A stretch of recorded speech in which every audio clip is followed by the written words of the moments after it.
అంటే ఆయనకు ఒక ఎబిలిటీ ఉందంట.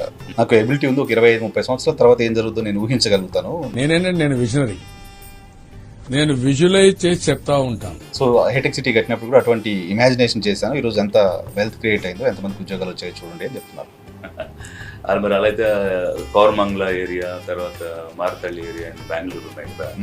సో ఎలక్ట్రానిక్ సిటీ, మరి దాంతో పోల్చుకుంటే వాళ్ళు మనకంటే ఎక్కువ ముందు సిలికాన్ వ్యాలీ అమెరికాలో ఉంటే ఇండియాలో ఎక్కడ ఉందంటే బెంగళూరులో ఉందంటారు కదా, హైదరాబాద్ కాదు కదా. ఇవన్నీ imitation of what happening around.